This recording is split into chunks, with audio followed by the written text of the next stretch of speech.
बहुत धन्यवाद हो आज के दिन के लिए। जो आज का मेरा कलमा है यूहन्ना रचित सुसमाचार उसका 19-36। क्या कोई पढ़ देगा?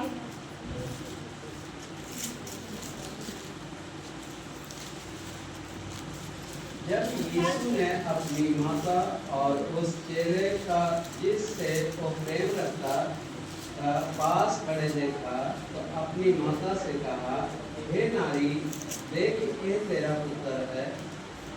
तब उसने चेले से कहा, यह तेरी माता है। और उसी समय वह चेला उसे अपने घर ले गया। हालेलुया। इस वचन के अनुसार हम तीसरे कलमे को देखेंगे।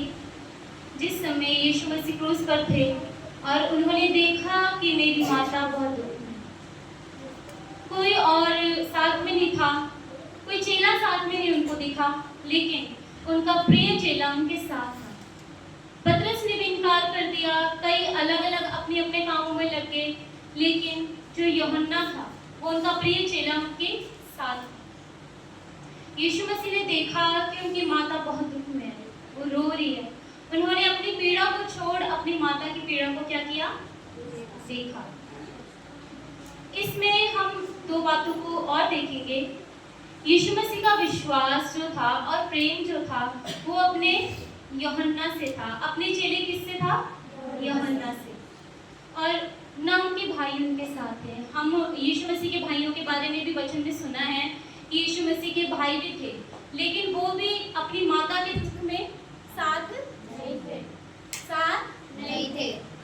लेकिन उनका जो प्रिय था, जिनसे वे प्रेम करते थे, उनकी माता और उनके कुछ चेले जो उनसे प्रेम रखते थे, वो उनके साथ थे। उसमें से एक याकूब भी था। जब हम इन चीज़ों को देखते हैं तो एक कहानी बनकर आती है कि कई बार हमारे साथ हमारे वो लोग नहीं होते जिनसे हम प्रेम करते हैं, लेकिन परमेश्वर ने यहाँ पे क्या किया?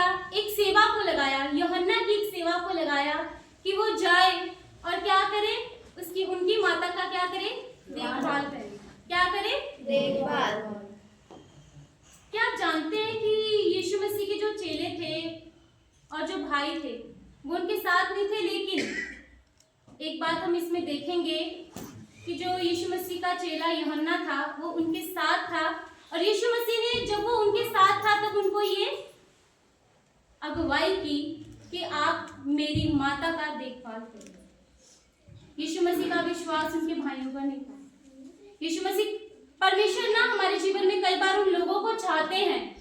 यहाँ पे हम थोड़ा सा संसारिक रूप में भी अपने जीवन को देखेंगे कि यीशु मसीह चाहते थे कि कोई उनका ध्यान रखे जो आत्मिक रूप से भी उनका ध्यान रख सके। जब हम प्रेरितों के काम में पढ़ते हैं तो सारे चेले इकट्ठे होकर उनकी माता मरियम मगदलीनी और बाकी चेलियां जो भी थी इकट्ठे होकर क्या कर रहे थे? प्रार्थना कर रहे थे। हमारे जीवन में भी वो लोग होने चाहिए, वो दोस्त, वो मित्र, वो भाई। हम सब यीशु मसीह में क्या है? भाई और बहन। सच्ची दाखलता कौन है? परमेश्वर यीशु मसीह। हम उसके क्या है? टहनियों में जब हम एक हो जाते हैं तब हम सब एक हैं। हम सब माता भाई बहन हम सब हैं। यीशु मसीह ने यहाँ पर एक आत्मिक परिवार की क्या करी? शुरुआत करी। क्या करी? शुरुआत करी। जब हम ध्यान से पढ़ेंगे हम कहते हैं हमारा कोई नहीं है। संसार में ऐसे बहुत लोग हैं जिनका कोई नहीं है, पर परमेश्वर कहता है कि तू ऐसा मत सोच। हम कई बार कहते हैं हमारी प्रार्थनाएं नहीं सुनी गई। हम कई बार कहते हैं प्रभु तूने मुझे छोड़ दिया। कई बार हमारे जीवन में उन चीज़ों को होना ज़रूरी हो जाता है जब हमारे जीवन में खुदा चाहता है कि वो लोग आए जो मसीह में हैं। हम मसीहत में होकर ही अपने ही परिवार में, इवन हम चर्च में, हम एक दूसरे की बुराई करते हैं, हम एक दूसरे के साथ नहीं होते। पर यहाँ पे परमेश्वर ने क्या किया? एक ऐसी फैमिली की शुरुआत की जो खून से नहीं थी परंतु आत्मा से थी। अगर हम कई बार ऐसा सोचते हैं, इस पे परमेश्वर ने एक सुरक्षा भी देखी। यीशु मसीह के चेले इस पर विश्वास करते थे, माता करते थी, चेलियां करती थी, लेकिन उनके भाई नहीं थे। उनके भाई उन पर टोंट करते थे। तो अगर मतलब ऐसा है तो जाके दिखा, तू क्यों छिप छिप के कामों को करता है, खुलेआम कर जब उनका समय आया वो बाहर निकले, उन्होंने कार्य को। जब हम देखते हैं आत्मिक रूप को, हम कहते हैं हमारे तो संसारिक भाई बहन हैं तो, लेकिन हमें बढ़ाना हमारे आत्मिक भाई बहनों ने, हमें बढ़ाना हमारे आत्मिक शस्त्रों ने है। जब हम वचन पढ़ते हैं, प्रार्थना करते हैं, हम लोगों की संगति, वचन प्रेरितों के काम में लिखा है संगति करना, उन लोगों की संगति करना जो परमेश्वर में है, जो परमेश्वर से बाहर है। कई बार हम उन लोगों की संगति करते हैं, हम संसारिक रूप में ही बढ़ते चले जाते हैं, हमारा ध्यान उस चीज में चला जाता है। सबसे ज्यादा भटकाने वाली चीज क्या है जानते हैं? रिश्तों को खराब करने वाली सबसे बड़ी चीज क्या है? फोन। जब हम इसमें देखते हैं, उसमें कई तरह के लोग अपनी बातों को बताते हैं, वो संसारिक हैं, वो कहते हैं हमारा कोई नहीं, हमारा ये नहीं, हमारा वो नहीं, हम खुद के अपने। ऐसा नहीं होता। एक परिवार का होना बहुत जरूरी होता है, और आत्मिक परिवार का होना उससे भी ज्यादा जरूरी होता है। हम कहते हैं हमारे बच्चों की शिक्षा, हमारे बच्चे उन लोगों की संगति करें जो बहुत बड़े हैं। क्या हम चर्च में आकर उन लोगों की संगति नहीं कर सकते हैं जो परमेश्वर में बड़े हैं? हम उन लोगों की संगति नहीं कर सकते हैं जो हमारे आत्मिक रूप में माता पिता हैं, भाई बहन हैं? हम नहीं करते। मैंने ये नहीं सोचा था कि मैं इन विचारों को आपके आगे रखूंगी, लेकिन हमारे जीवन में मेरे को इस कहानी से ये चीजें सीखने को मिली कि सिर्फ परमेश्वर हमें ये नहीं कहते हैं कि तुम लोग प्रार्थना वचन ये सब। परमेश्वर हमारे जीवन में एक संगति को चाहते हैं, हमारे जीवन में एक ऐसे रूप को चाहते हैं जो परमेश्वर में बढ़े। हम कहते हैं हमारे कार्य बहुत जरूरी है, नहीं। यीशु की माता जो दुख में थे तब क्या उन्होंने ये कहा, उन्होंने क्या ताड़ना दी परमेश्वर को कि तूने मेरा एक पुत्र ले लिया? नहीं। कई बार हमारे जीवन में ताड़नाएं आती है, पर परमेश्वर ने हर एक चीज का इंतजाम किया होता है। इंतजाम उन चीजों का किया होता है जो हमारे लिए बेहतर है। हमारे जीवन में कई बार वो चीजें चली जाती हैं, हमें बढ़ाने के लिए कई चीजें हमारे जीवन में होती हैं, लेकिन परमेश्वर का होना सबसे ज्यादा जरूरी है। हम परमेश्वर में बढ़े, उसमें फूले, और इससे बढ़कर कुछ नहीं है। वचन में एक जगह लिखा है, जीना मेरा मसीह और मरना मेरा लाभ है। यीशु मसीह ने यहाँ पे एक चीज क्लियर कर दी, वो यीशु मसीह अपनी माता के गर्भ से जन्मे, वो अपनी माता के साथ रहे, लेकिन उन्हें अंत अपने पिता का कार्य करना था। अपने पिता के कार्य को क्या करना था बच्चों? क्या करना था? पूरा करना था। अपने पिता के कार्य को पूरा करना था। कई बार हम कहते हैं आज हमारी माता ठीक नहीं, आज हम चर्च नहीं जाएंगे, आज ये नहीं, आज वो नहीं है, लेकिन हमारा खुद का जो परमेश्वर के साथ रिश्ता है वो कहाँ है? जब हम परमेश्वर में आते हैं, अपने क्रूस को उठाना बहुत जरूरी होता है। हमारी संगति खुदा के साथ बहुत जरूरी होती है। हमारी सुरक्षा खुदा में ही है। अगर हम कहें कि हमारी सुरक्षा कहीं बाहर है, कोई कुछ ऐसे दोस्तों के साथ है जिनके साथ हम बचपन से खेले हैं, कूदे हैं, नहीं। हमारा जो ध्यान हमारे आत्मिक लोग हमारे साथ रहकर रख सकते हैं। कई बार हम जीवनों में भटक जाते हैं जब हम जवानी में होते हैं, पर लेकिन हमारे खुद के माता पिता शायद वो नहीं सिखा सकते जो हमें हमारी चर्च सिखाती है, हमारे चर्च के पास्टर सिखाते हैं, हमारी चर्च की माताएं बहनें या संडे स्कूल के टीचर आपको सिखा सकते हैं। क्योंकि हमने संसार को देखकर नहीं चलना है, हमने देखना है कि वचन में क्या लिखा है, वचन हमें क्या सिखाता है। हम कई बार संसार की चीजों को देखते हैं, कई बार हम ऐसी चीजों को देखते हैं जो हमारे लिए सही नहीं है, लेकिन हम उनसे प्रेरित हो जाते हैं। पर प्रेरित किससे होना है? परमेश्वर के वचन से। परमेश्वर का वचन जब हमारे अंदर बेचता है, हम बहुत सारी परेशानियों से निकल जाते हैं। क्या आपको लगता है कि यीशु मसीह की माता जब अपने पुत्र को देख रही थी क्रूस पर चढ़े हुए जख्मी हालत में, क्या उसका मन भी रोया होगा? लेकिन तब भी उन्होंने अपने पिता की इच्छा को पूरा किया, अपनी माता को अपने चेले के हाथ में सौंपा जिससे वह प्रेम रखता था। और हाँ, ये जो सेवकाई हमारे जीवन में परमेश्वर ने हमें दी है, उसे पूर्ण करना वो हमारा फर्ज है।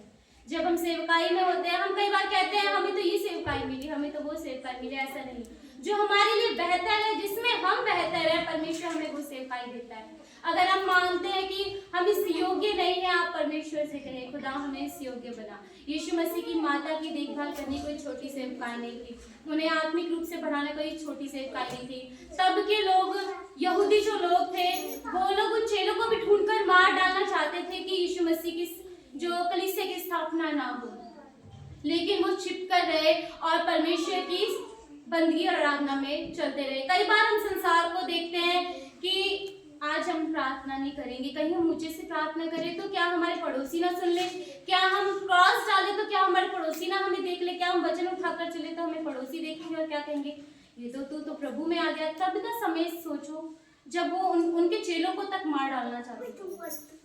यीशु मसीह ने सबकी सेवकाई को पूर्ण कर रखा था, दे रखा था कि तुम लोग ये सेवकाई करोगे। सारे चेले, कोई तलवार से मारा गया, कोई क्रूस उल्टे क्रूस से मारा गया, किसी को ऐसी सजा दी गई जो पत्थरों से मारा गया।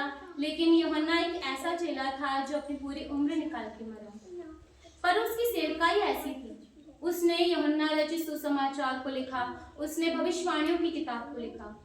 हम कई बार अशांत हो जाते हैं कि हमारे जीवन में बहुत उथल पुथल चल रही है, हमारे जीवन में बहुत सी परेशानियां हैं, हम बहुत डर जाते हैं। स्वाभाविक है, हम इंसान हैं, हम डर जाते हैं। लेकिन जब आप प्रार्थना करते हैं, आप अपनी संगति खुदा के साथ रखते हैं, संगति को मत छोड़ो। जब हम संगति को छोड़ देते हैं, हम खुदा से दूर होना शुरू हो जाते हैं।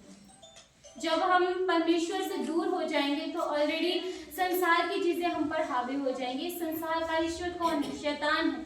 शैतान हमारे जीवन में हावी होगा, उन लोगों को लेकर आएगा।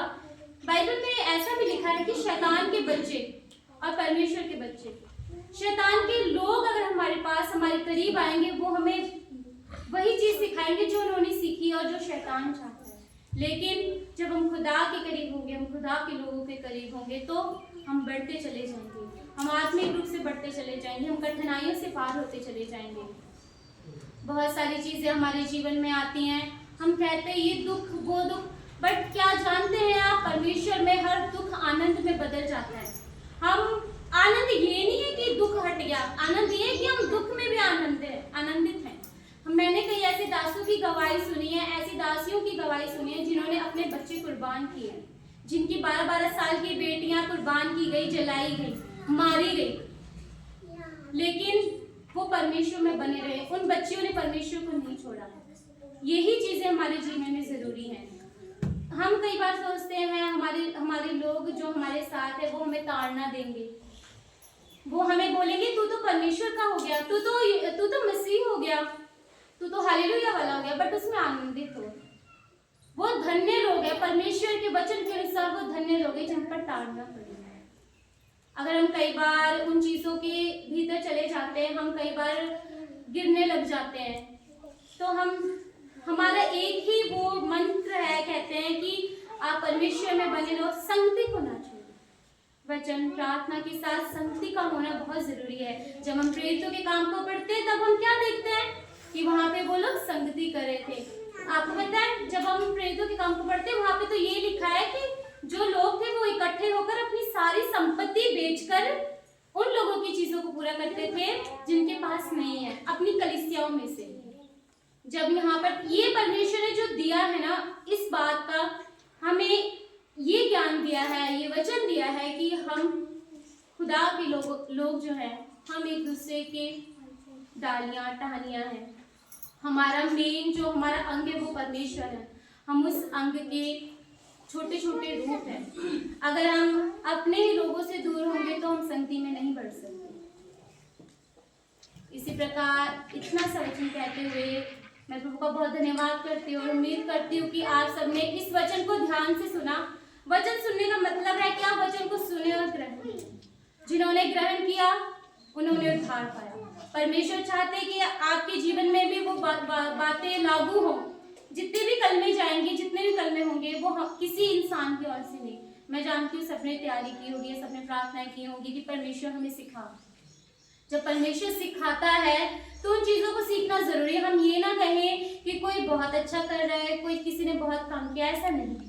जितना आप में सामर्थ्य परमेश्वर आपको देता है, अगर आप कहते कि जिसके पास है उसको दिया जाएगा, जिसके पास नहीं है उससे वो भी ले लिया जाएगा। अगर आप खुदा में मेहनत नहीं करोगे आप पीछे ही जाओगे, आप बढ़ नहीं सकते हैं। इसमें बहुत बड़ी बात नहीं है कि आप मतलब कुछ ना करें, आप प्रार्थना न करें, वचन न पढ़े, संगति न करें, तो आप परमेश्वर में बढ़ जाएंगे, संसार के रूप में बढ़ जाएंगे। संसार आपको गिरा देगा, शैतान आपको गिराने के लिए ही आया। इतना वचन कहते हुए सभी को जाने से